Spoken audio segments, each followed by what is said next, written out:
This is the site where all of the Aboriginal men that were brought down from up north and even from down south were housed in the roundhouse before being shipped off to Rottnest. So this is the notorious roundhouse, and it was the oldest public building in WA, built in 1830. It is interesting that, given the Swan River colony was a free settler state, the first building you'd build is a jail. And of course, my understanding is because they were well aware that they were going to come into conflict with Aboriginal people because it was their land and the settlers were taking their land, and there was no recognition of that. 3,700 men were taken across to Rottnest. About 10% of those are buried on the island in an unmarked grave. And it's a dark chapter of the state's history, but it needs to be told for reconciliation and for telling the truth. So if you do the tour, you can come along and learn about the history, the true history of Aboriginal history of Western Australia, and particularly what it means to this area around here at Walyalup in Fremantle. This is Manjari, and it's on a limestone hill or a cart, and that went all the way across the Swan River. See the Swan River over there, Derbyurrigan. This is the Derbyl Nara, and over there is Walyalup, Rottnest Island. This is Manjari, and Manjari is a trading place within Walyalup. Walyalup is Fremantle, north of the river, south of the river, and it's the place of the Walya, or the Woylie, little kangaroo rat. They're locally extinct now. And over there is Meandip, or Garden Island. And the Noongar have an ancient story where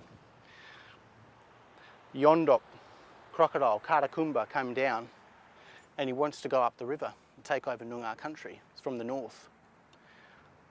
The great Wargle, who lives out in Wargle Mire in East Fremantle, fought with the crocodile and bit the crocodile's tail off, and he placed the tail of the crocodile over the Swan River just in case the crocodile decided to come back up the Swan River. So that's what we're on. We're on the crocodile's tail, and of course this crocodile's tail extended across the Swan River to stop him coming in. But C.Y. O'Connor in the 1900s blew up part of this limestone structure that goes across the Swan River and created the harbour, Fremantle Harbour. Yeah, so this is the first sign along the Manjari Trail, and it refers to the 6 Noongar seasons. So we're actually in the seasons of Birak, starting December, January, February, March, Bunuroo, which is like the second summer. April, May is Geran, Makaroo, June, July, that's first winter, Jilba, August, September, October, November, Camberang.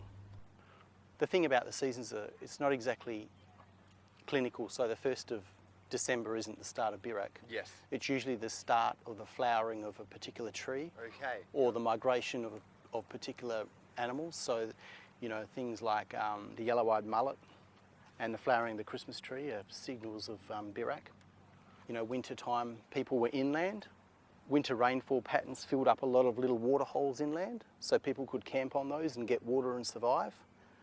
But then as they dried up, when the winter rainfall finished around about springtime, they had to move to more permanent supplies, and they followed them down the river to the coast. Okay. So pretty much we mimicked the availability of water, and with that came the availability of plants and animals. So people's migration, and they moved, you know, from coastal areas in the summer to inland in the winter, and then back around. The 4 seasons that I know, it's just sort of names, but this sounds like a lesson, like a guide. Yes. Yeah. It's intuitive. Okay. Why do you think it's important to know that history? Well, I mean, there's a lot of judgments about Aboriginal people. There's a lot of people making comments about Aboriginal people, and without that full understanding of that history, you can't really even begin to make those judgments and make those, you know, those claims. And you know, Aboriginal people, many Aboriginal people are still suffering from that trauma of the past.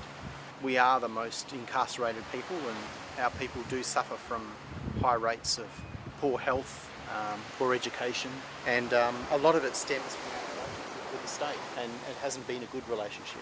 We need to be able to tell the truth about that. In any relationship, you need to be honest, and you need to share those things that that are contributing to that problem of that bad relationship. So I think this is one of the first signs of its kind that we put up that recognise that history in the Aboriginal and state relationship.